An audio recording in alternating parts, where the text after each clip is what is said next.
यह श्लोक समझने वाला तो है।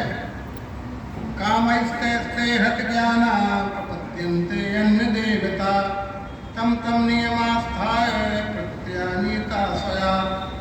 ए हिंदी में समझिए, अनेक कामना वाले, अब उसमें हमारी गिनती होने लगी ना, हम हैं उसमें।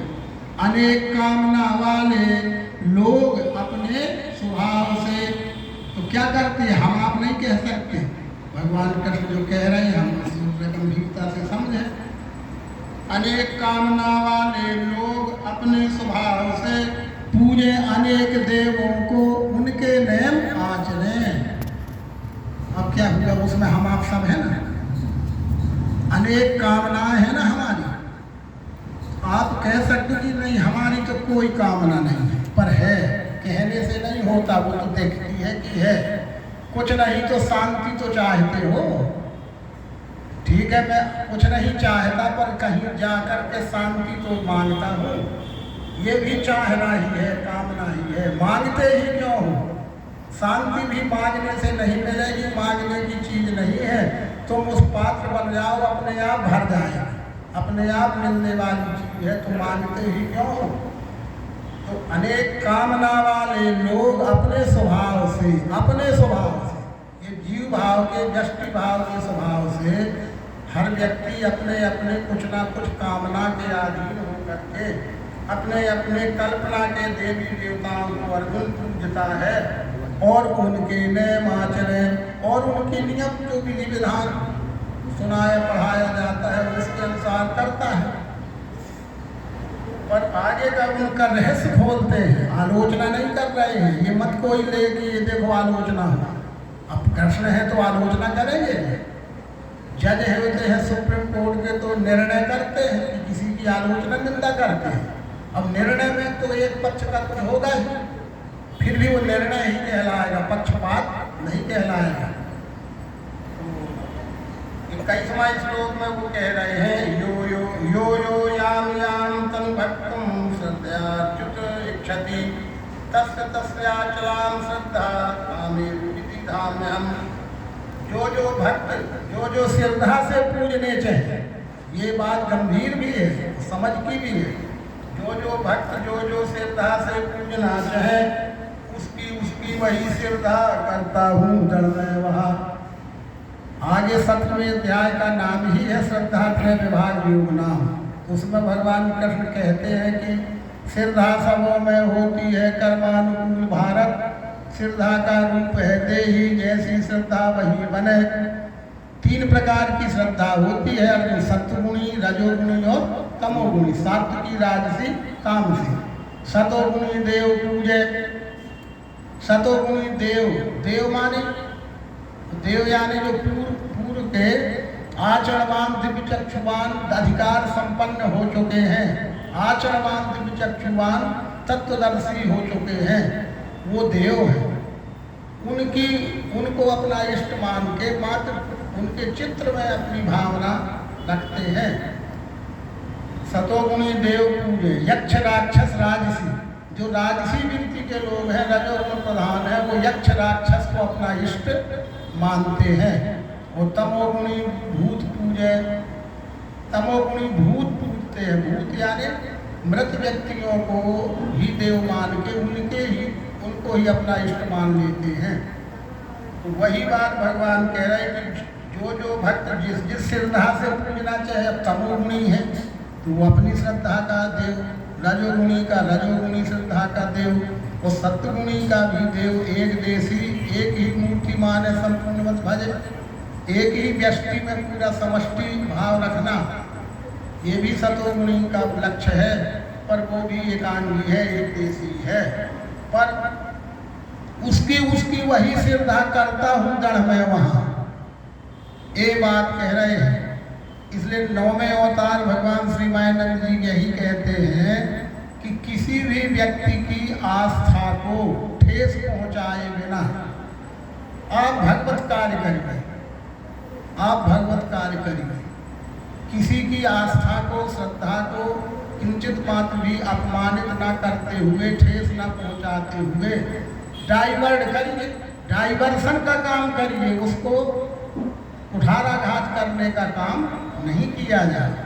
और आज हो यही रहा कि एक दूसरे को कटाई छटाई श्रद्धा में करते हैं, तो अनेक प्रकार के विसंगतियाँ समाज में दिखती हैं।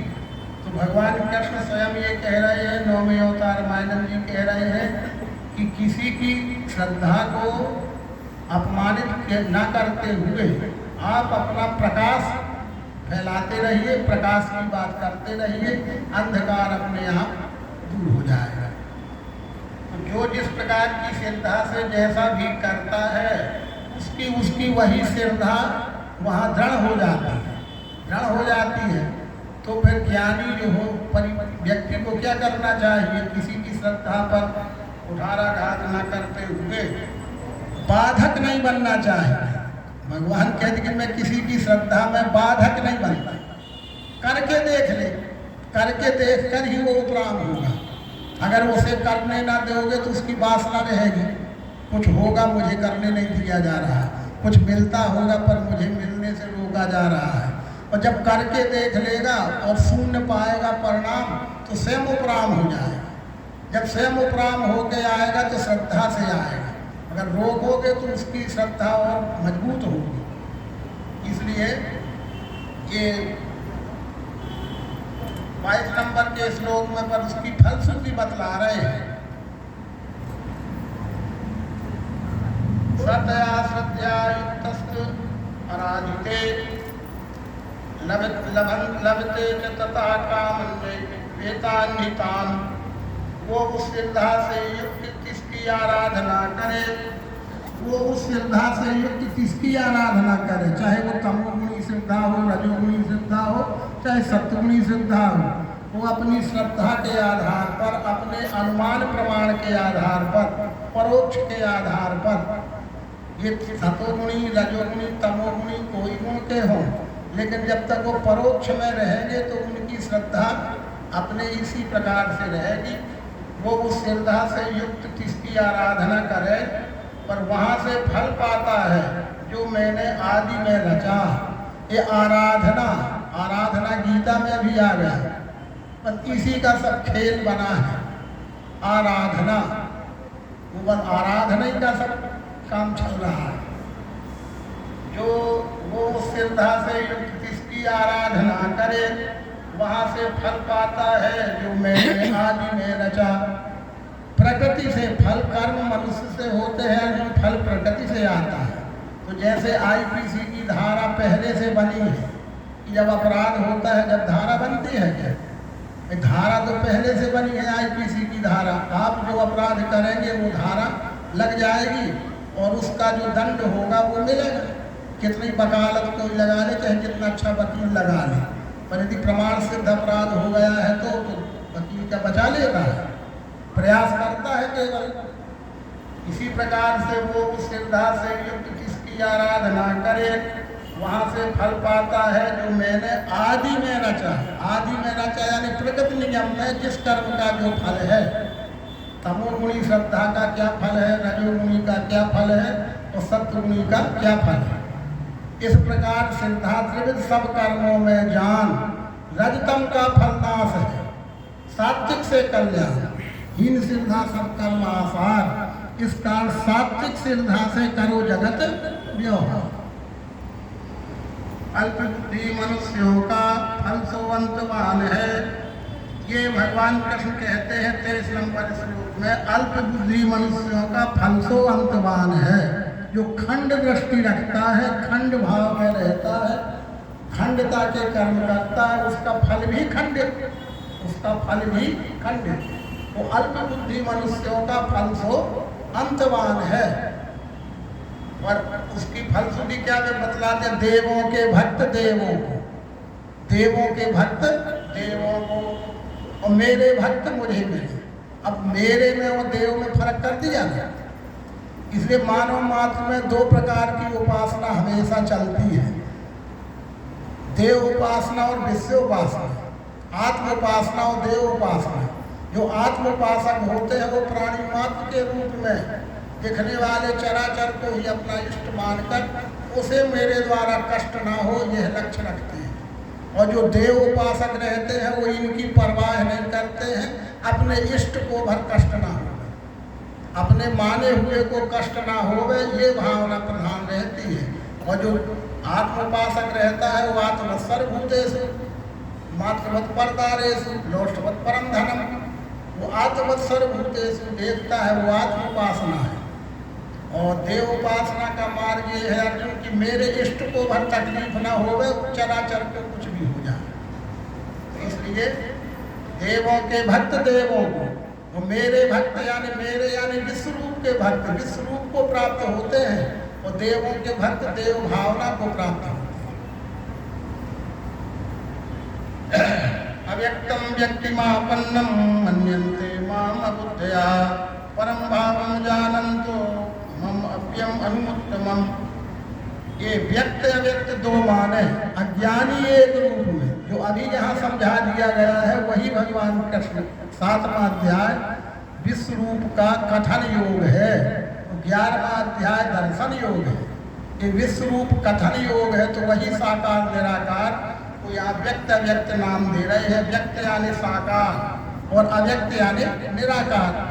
जैसे ये मेरे हाथ में है, ये आपको गोल सफेद टुकड़े के रूप में मेरे हाथ में दिख रहा है, ये व्यक्त है। आँख से दिख रहा है, स्थूल आँखों से दिख रहा है, ये व्यक्त है ना। पर इसमें जो मिठास है, क्या वो आँख से दिख रही है? इसकी मिठास आँख से दिखती है क्या? पर नहीं है क्या? है। ये कौन कह रहा है? हमारे अंदर ऐसी कौन सी उपकरण है जो कह रहा है कि है? अरे आँख से दिखता है, वो तो रूप है, उसे भी हम है ही कह रहे हैं, कहना चाहिए तो ठीक कह रहे हैं, पर इसका मिठास दिख रहा है क्या? पर आँख से तो नहीं दिख रहा, पर है तो कह रहे हैं। वो अव्यक्त है, मिठास अव्यक्त है और उसका रूप ये व्यक्त है। तो ये व्यक्त और अव्यक्त, व्यापक और व्यापक, साकार और निराकार, क्षेत्र क्षेत्रक, इन दो भावों के अनेक नाम हैं। गाया है ऋषि छंदों ने इसे नाना प्रकार से, ये नाना प्रकार से इनको शब्द दिए गए हैं। यहाँ पर भगवान श्री कृष्ण ये व्यक्त और अव्यक्त शब्द दे रहे हैं। व्यक्त यानी साकार, इंद्रिय मन से दिखने वाला, और अव्यक्त यानी निर्गुण निराकार,